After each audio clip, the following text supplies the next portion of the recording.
이 시간 성경 말씀을 봉독해 올리겠습니다. 성경은 구약 욥기 37장 14절부터 24절 말씀입니다. 교독하시겠습니다. 욥이여, 이것을 듣고 가만히 서서 하나님의 오묘한 일을 깨달으라.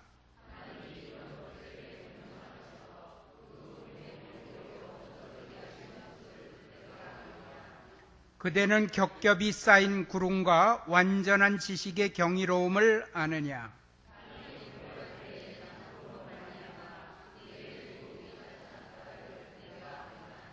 그대는 그대를 도와 구름장들을 두들겨 넓게 만들어 녹여 부어 만든 거울같이 단단하게 할 수 있겠느냐?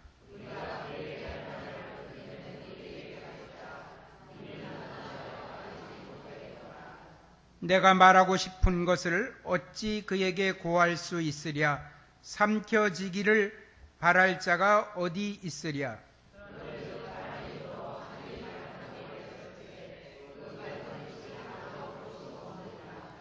북쪽에서는 황금 같은 빛이 나오고 하나님께는 두려운 위험이 있느니라.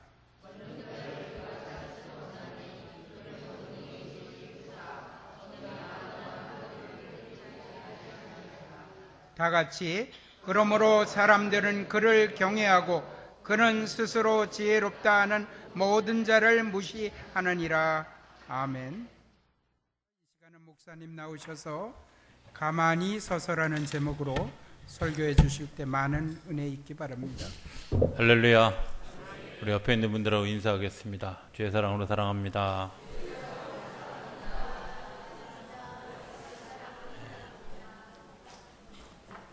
한 번 더 하는 거 아시죠?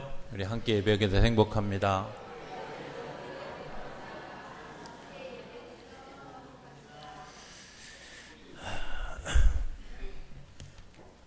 오늘부터 강림절이 시작됩니다. 강림절은 기다리는 시간입니다. 뭔가를 기대하고 기다리는 시간. 이런 생각을 해봤습니다. 예수님이 누굴까? 예수님은 하늘에서 하늘나라의 것을 심기 위해서 이 땅에 뿌려진 씨앗이다. 그게 제 얘기가 아니라 요한복음 1장에 보면 말씀이 태초부터 계셨고 이 땅에 심기어졌다. 그러면 그 말씀이 심기어지기 전에 이 네 주간의 대강절은 어떤 의미가 있을까? 그 씨앗이 잘 심겨지도록 밭을 갈고 준비하는 시간이겠다. 이런 생각이 들지 않습니까? 통상적으로 이제 교회 예전에서 제가 하고 있는 이 후드 보라색은 고난을 상징합니다. 그래서 대강절 대주와 그다음에 사순절 6주간에 이 보라색 후드를 하게 되어져 있습니다. 고난의 시간이고 아픔의 시간이지만 현현을 준비하고 부활을 준비하는 시간입니다. 어쩌면 이 시간이 조금 내일부터 시작되는 성경을 구약을 통독하는 시간이 여러분들에게 어쩌면 좀 부담스럽고 힘든 시간일 수 있습니다. 저도 그 긴 시간을 앉아있는 것이 때로는 몸이 뒤틀리기도 하고 힘든 시간입니다. 그러나 하나님이 어떻게 예언하셨고 어떻게 우리에게 다가오셨고 우리가 어떻게 하나님의 말씀을 경험할 수 있을까? 아마 이런 것들을 생각하며 그 한 시간 한 시간을 지낸다면 그 성경 통독의 시간이 또 이 대강절의 4주간의 기다림의 시간이 우리에게 전혀 의미 없는 시간이 아니라 오히려 하나님의 기쁨을 우리 안에서 누리는 시간들이 되어줄 수 있을 것이다. 이런 생각을 해보게 됩니다. 그래서 오늘 그 하늘나라의 씨를 뿌리기 위해서 오늘 우리가 무엇을 준비할 수 있을까? 첫 번째 시간. 제목이 뭐라고요? 가만히 서서. 잘, 여러분들 가만히 서서 이게 어디서 유래한 걸까? 오늘 성경에도 있지만 이런 생각이 듭니다. 어떤 낯선 곳에 갔습니다. 그리고 낯선 집에 들어갔는데 그곳에서 뭔가 인기척을 느꼈습니다. 여러분들 그 인기척을 느꼈을 때 어떻게 하겠습니까? 누군가를 막 후라시 불켜서 찾아다니는 것이 아니라 어쩌면 가만히 서서 그 소리가 어디로부터 들리는지, 그리고 어떻게 움직이는지, 아마 이런 것들을 보는 시간이 가만히 서 있는 시간, 귀 기울여 듣는 시간, 이런 거 아닐까 하는 생각을 해보게 됩니다.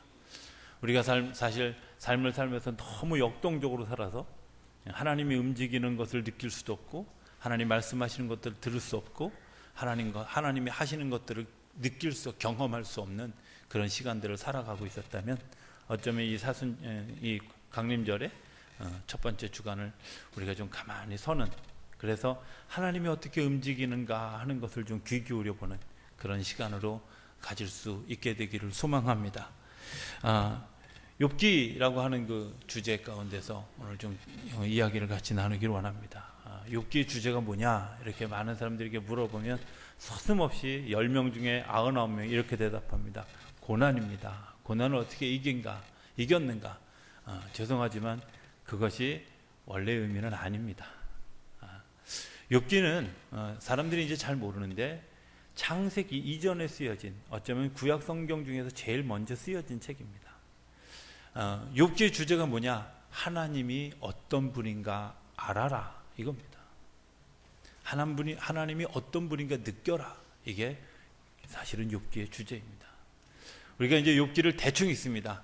1장, 2장 읽고 그 다음에 42장 읽으면 사실은 욥기의 내용을 다 아는 것 같습니다. 그런데 그 안에 변론과 토론과 이런 것들이 쭉 이어지고 갈등과 아픔, 그리고 깨달아지는 이런 과정까지를 다 경험하고 나면 하나님이 어떤 분인가 하는 것들을 경험할 수 있는 그런 계기가 될 거라고 생각이 되어집니다. 우리가 세상의 원리 속에서 살아가는 사람들에게 하나님의 나라의 원리를 이 책이 이야기하고 있는데, 오늘 그 얘기를 여러분들과 같이 좀 나눠보기를 원합니다. 우리가 세상의 원리 속에 살아갑니다. 그런데 하나님의 원리가 심어질 수 있는 준비가 세상의 원리 속에 살아가다 보니까 우리가 잘 느끼지 못합니다. 우리가 이제 많이 듣는 이야기가 있습니다. 그건 뭐냐? 믿음이 좋다, 혹은 저 사람 믿음이 깊다, 이런 얘기를. 제가 그런 얘기를 들을 때마다 꼭 질문하는 게 있습니다. 본인에게는, 예전엔 본인에게 질문했는데 요즘에는 본인에게는 질문하지 않고 저 스스로 그냥 속으로 질문합니다. 왜냐하면 시험 될까봐. 그렇죠? 여러분들 믿음이 좋다는 척도가 어디 있습니까? 믿음의 급수가 있거나 혹은 뭐 단이 있습니까? 여러분 몇 단이십니까? 몇 급이십니까? 여러분 믿음의 깊이가 얼마나 됩니까? 우리가 얘기하면서 저 사람 믿음이 참 좋아. 얼만큼 좋은 겁니까? 엑설런트한 겁니까? 아니면 굿입니까? 잘 모르는.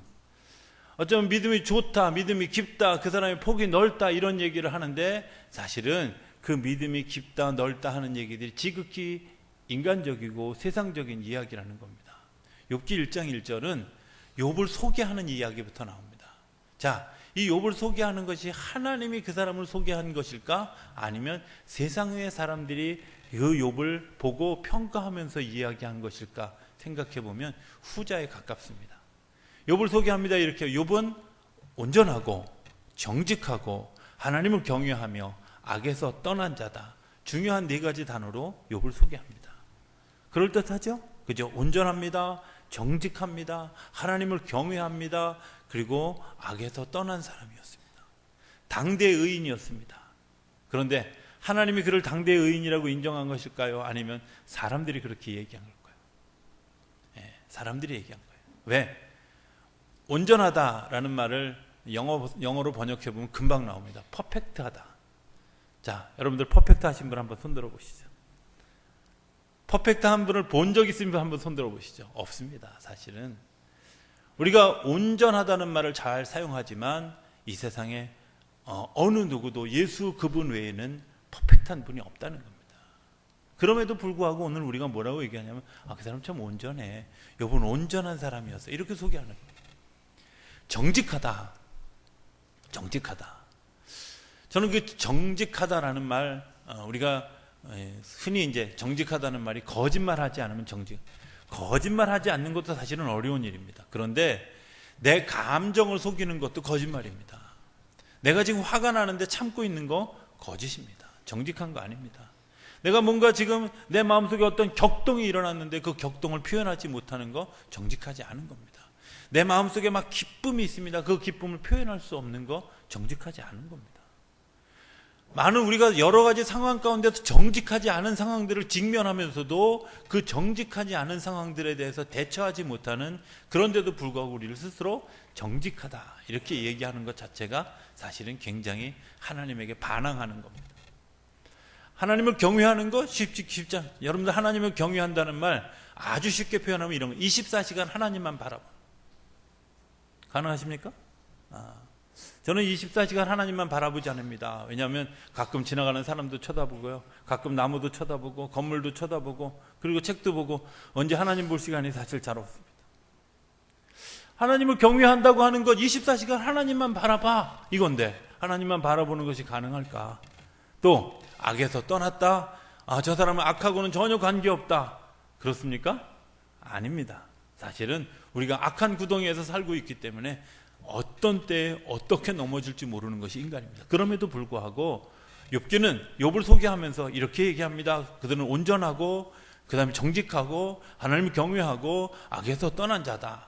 그런데 그가 그렇게 악에서 떠난 자를 시험하는 일들이 일어나게 되어지는데 사단이 그것을 그대로 역용합니다.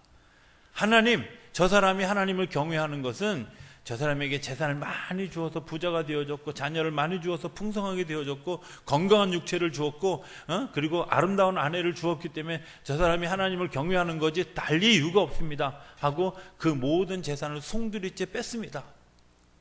자, 뺏었을 때 물론 1장 2장까지는 원망하는 이야기가 나오지 않지만 뒤편에 가면 갈수록 욥의 그 마음의 고백들이 나오기 시작합니다. 그렇죠? 그 자기 속 안에 있는 모습이 다 드러나게 됩니다.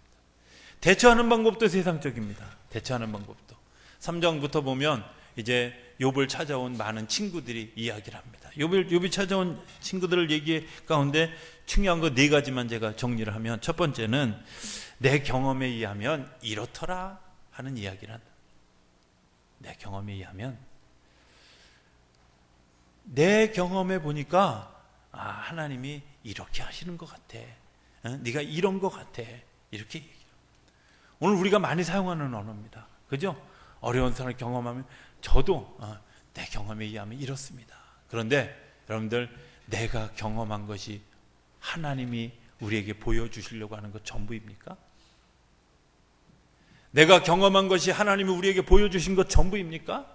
아주 부분적이고 아주 제한적인데도 불구하고 오늘 우리가 그것을 경험해 놓고는 이야기합니다. 내 경험해 보면 이래. 네가 이렇게 어려운 일을 겪는 것은 아마도 내가 생각할 때 이런 일들이 있었을 거야 하고 추측하면서 그에게 충고하고 다시 일어서라고 이야기합니다. 두 번째, 친구들이 와서 하는 이야기는 인과응보 얘기입니다. 인과응보는 세상의 사상이지 하나님의 사상입니다. 아주 쉽게 생각해 보면 이런 겁니다. 하나님이 우리를 사랑하시는데 죄 지은 사람은 버리고 죄 짓지 않은 사람만 사랑한다? 아니잖아요. 죄 지은 사람도 사랑합니다. 버려진 사람도 사랑합니다. 하나님을 포기했던 사람도 사랑합니다. 인과응보의 원리와는 전혀 거리가 멀고, 그런데도 불구하고 오늘날 교회 다니면서도 예배 신앙생활 잘하면서도 어떤 사람 목사가 되고 장로가 돼서도 어떤 사람이 물었냐, 아유 그 사람 죄 받았어. 예? 저는 벌 받았다는 말보다 죄 받았다는 말이 죄 다 받았잖아 전부. 그죠? 벌 받은 사람은 벌만 받은 건데 죄 받은 사람은 죄 받는. 한국말을 못 알아들으시는군요. 여러분들, 우리가 인과응보 논리를 이야기하는 것 하나님의 사상이 아니라는 것. 또 하나, 흑백 논리는 이건 맞고 이건 틀려. 제가 입버릇처럼 하는 말이 있습니다. 선악과 따먹은 것 때문에 우리에게 하는 것이 있습니다. 맞고 틀리고, 이것은 맞는 거, 이건 틀린 거, 이것은 옳은 거, 이것은 그른 거, 이것은 좋은 거, 나쁜 거, 이렇게 나누는 거, 이거 하나님 사상이 아니라 이 세상의 사상이에요. 우리 스스로의 선악과를 따먹은 열매예요. 그런데도 불구하고 욥을 찾아온 욥의 친구들이 계속해서 얘기합니다.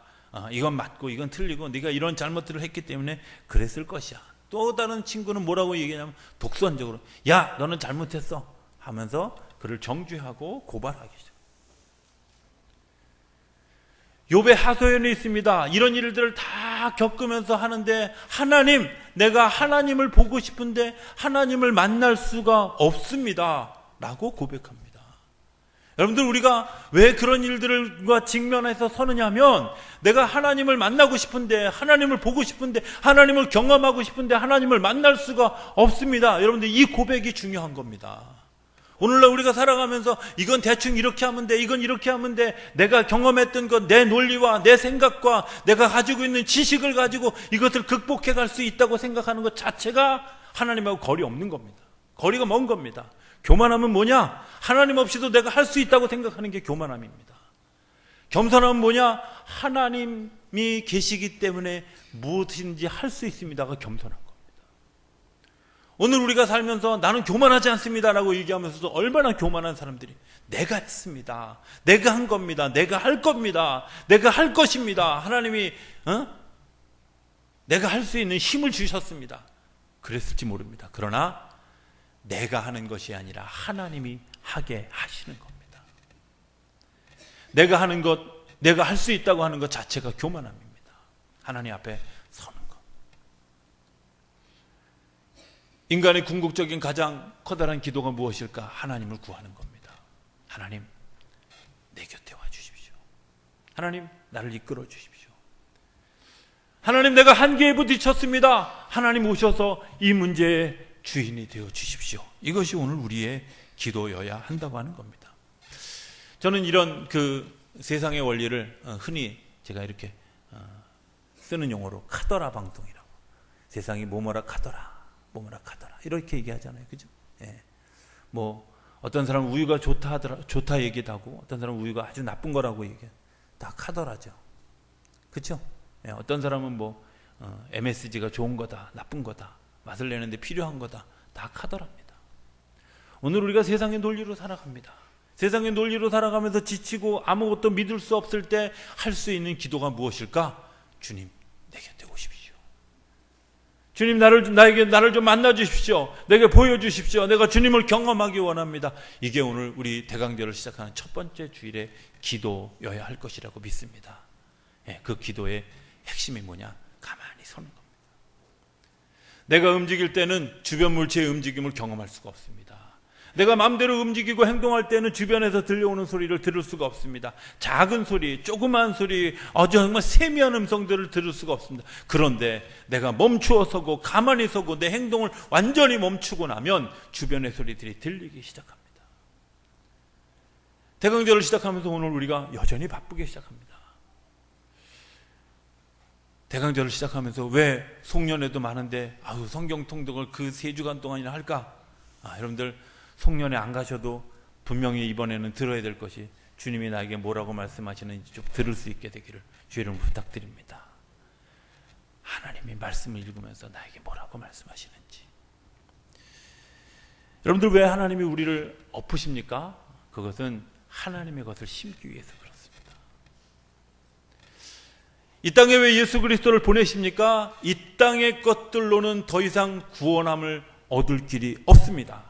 세상을 화평케 할 방법이 없습니다. 샬롬을 만들 방법이 없습니다. 그래서 예수님을 세상에 보내신 겁니다. 예수님을 세상에 보내시기 위해서 하나님이 하신 작업이 뭐냐? 400년 동안 암흑의 시대를 경험하게 했습니다. 그 암흑의 시대 속에서 갈고 갈아져서 그들의 기도가 뭐냐? 하나님, 우리를 좀 보여주십시오. 하나님을 경험하기 원합니다. 하나님, 우리에게 뭔가 좀 새로운 소망을 주십시오. 이런 기도가 이루어졌을 때 비로소 예수 그리스도가 이 땅에 오셨다는 겁니다. 그런데 그렇게 많은 사람들이 기도했는데 예수 그리스도를 경험한 사람은 불과 몇 명 되지 않는다는 거예요. 그 사람들은 어떻게 자기 마음을 갈고 기다렸고 기대했던 사람들, 그 사람들이 하나님을 경험하게 되어져.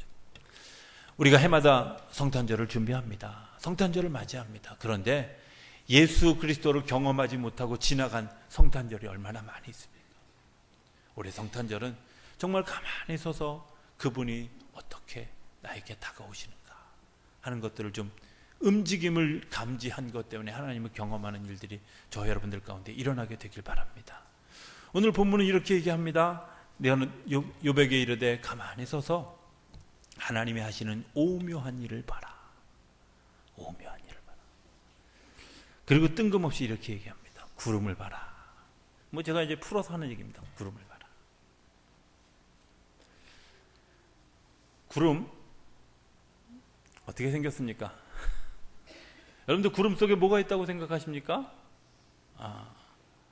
많은 사람들이 구름을 이야기하면서 여러 가지 생각들을 가집니다. 여러분들 그 여러 가지 생각들이 다 틀리냐? 아닙니다. 많습니다. 오늘 성경은 그 여러 가지 생각들이 구름 속에 갖추어진 그 허다한 지식, 그게 오묘합니다.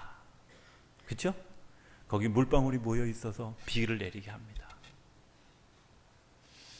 가끔은 비행기를 타고 구름을 지나갈 때가 있잖아요. 그런데 보면 거기는 물 한 방울 안 보이더라고요. 근데 저기서 어떻게 비가 내릴까?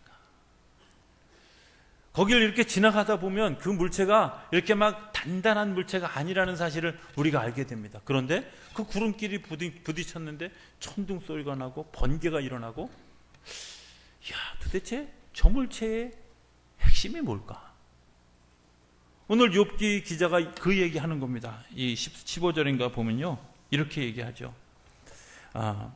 15절입니다. 하나님이 이런 것들에게 명령하셔서 그 구름의 번개로 번쩍이게 하시는 것을 그대가 아느냐? 여러분들 아십니까? 궁금하지 않습니까? 500원 가지고 해결 안 됩니다. 이거. 구름이 우리가 지나가서 비행기를 타고 그 순간을 지나는데도 불구하고 거기에 물도 없고, 그리고 그냥 다 지나가는데 그것들이 부딪혔을 때 천둥번개가 치는 일들 이해할 수 있을까? 도대체 저 물체의 핵심이 뭘까? 하나님을 경험하게 하는데 그 신비한 방법들이 우리에게 나타나는 것으로 인해서 하나님을 알 수 있다.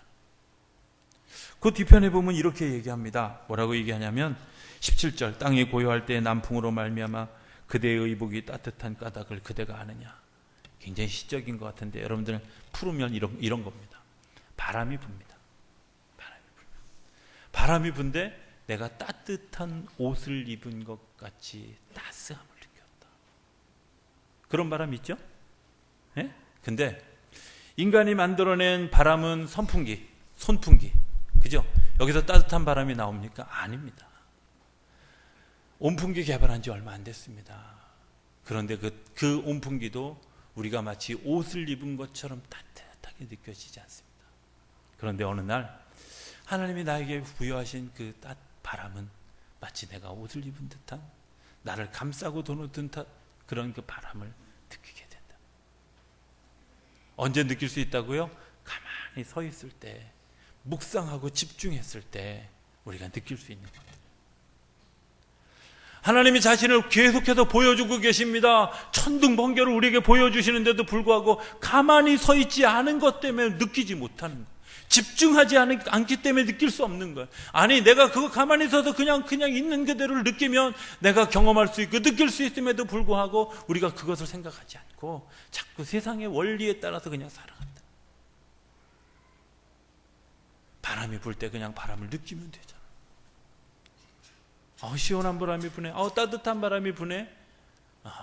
그리고 그것을 만끽하는 사람에게는 하나님의 고요한 평안이 우리에게 느껴지지만 그저 그냥 자연 현상이 하나로 치부하고 지나가는 세상의 지식화하는 사람들은 거기서 하나님을 경험할 수 없게 된다고 하는 겁니다. 그 다음에 거울 얘기가 나옵니다. 이 거울 얘기를 푸는데 참 어려움이 많았습니다. 거울에 이렇게 얘기합니다. 보면 그대는 그를 도와 구들장들을 두들겨 넓게 만들어 녹여 부어 만든 거울같이 단단하게 할 수 있겠느냐. 요즘 거울로 생각하니까 도대체 이해가 안 되는데 예전에 청동 거울을 떠올리니까 이제 좀 이해가 되기 시작했어요. 여러분들이 이 거울이 단단한 청동이 되어야만 거울이 됩니다. 그런데 하나님이 그것을 단련시키기 위해서 수많은 시간들을 그 돌을 그 청동을 다듬었다. 이런 생각을 해봅니다. 사람을 다듬어서 훈련시켜 가는데 저 사람이 저렇게 겸손한 사람이 됐어? 저 사람이 저렇게 훌륭한 일을 하는 사람이 됐어? 여러분들 변화된 사람을 바라보면서 이런 생각 가지지 않습니까? 하나님이 살아계셔. 저 사람이 원래 그랬던 사람이야. 이게 아니라 저 사람이 정말 그럴 사람이 아닌데 그렇게 되어졌어. 하나님이 그분을 보니까 살아계신 게 분명해. 여러분들 하나님을 느낄 수 있지 않겠습니까? 어떤 사람을 보면, 어떤 물체를 보면, 어떤 사건을 보면 그 사건 속에서 역사하시는 하나님, 그거는 가만히 서서 그것을 집중하는 사람이 발견하게 되어지는 것이라고 믿습니다. 하나만 더 얘기하겠습니다. 27절에 보면, 21절에 보면, 그런즉 바람이 불어 하늘이 말끔하게 되었을 때 그 밝은 빛을 아무도 볼 수 없다. 그거 아시나요? 구름 사이에 우리가 살아가는 대기 가운데 먼지가 막 꼈어요. 그런데 바람이 슉 불어가지고 이 먼지를 저쪽으로 보냈어요. 잘 이해 안 가면 이렇게 생각하면 돼요. 도시 속에서는 별이 없어요. 그런데 시골 가면 별이 많아요. 왜 그래요? 예, 도시는요, 바람이 불기가 어려운 환경이에요. 왜? 가다가 바람이 부딪히는 데가 너무 많아. 그런데 시골은요, 바람이 쉽게 가요. 그죠? 쉽게 가요. 그곳에 공기가 오염됐다 안 됐다, 여러분들 이 부분의 문제가 아니라는 겁니다. 하나님의 바람이, 하나님의 영향력이 쉽게 적응되어지는 그곳에는 하늘이 맑아서 하늘의 별들을 볼 수 있지만, 바람의 영향이 적게 받는 도시에서는 하늘을 보기 어렵다는 거예요. 오늘 우리들의 모습이 그런 모습 아닐까? 내가 세상의 지식으로 가득 채워졌고, 세상의 경험으로 가득 채워졌고, 세상의 논리로 가득 채워져 있는 사람에게는 하나님의 바람이 불어도, 하나님의 역사를 경험해도, 하나님의 역사가 우리 가운데 일어나도 하나님을 경험하는 것을 우리가 느낄 수 없다는 겁니다. 하나님을 느낄 수 있는 건 내가 있는 그대로 그것을 인정하고 받아들이는 사람만 하나님을 경험할 수 있다는 겁니다. 하나님을 경험하는 것, 가만히 서 있는 겁니다. 내가 뭘 하려고 하지 말고, 주님 오십시오. 나를 이끌어 주십시오. 내가 따라가겠습니다. 이것이 오늘 우리의 고백이 되어지고 선포가 되어지고 기도가 되어질 때 비로소 하나님이 우리를 통해서 일하여 가시는 줄로 믿습니다. 이번 강림절은 그런 시간들이 되어졌으면 좋겠습니다. 여러분들이 움직이려고 하지 않고 하나님이 움직여요. 하나님이 움직이는 것들을 가만히 서서 기대할 수 있는 시간. 그래서 하나님이 자신을 나타낼 때 내가 그 하나님을 경험하고, 하나님을 경험한 것 때문에 하늘나라의 것이 우리 안에 심어져서 하늘나라의 열매를 맺을 수 있는 토양으로 변해져 가는 그런 시간들이 되어질 수 있게 되길 바랍니다. 우리 그 시간 속에서 하나님을 깊이 경험하고 하나님의 나라의 것들을 누리게 되는 저와 여러분의 삶이 되어질 수 있게 되기를 주의 이름으로 축원합니다. 기도하겠습니다. 저희들을 사랑하시는 아버지 하나님, 저희들이 하나님을 경험하기 원합니다. 내가 판단하고, 내가 결정하고, 내가 경험한 것들을 떠올리고, 내가 생각한 것들을 행하는 것이 아니라 하나님이 움직여 주시기를 기다리기 위해 가만히 서서 주님의 오묘한 일들을 볼 수 있는 우리 모두가 되게 하여 주시옵소서. 그래서 이번 성탄절에는 하나님을 경험하는 아기 예수가 이 땅에 오심을 우리 안에 마음으로 받아들일 수 있는 선물을 누리는 귀한 시간들이 되어질 수 있도록 역사하여 주시옵소서. 예수님의 이름으로 기도드립니다. 아멘.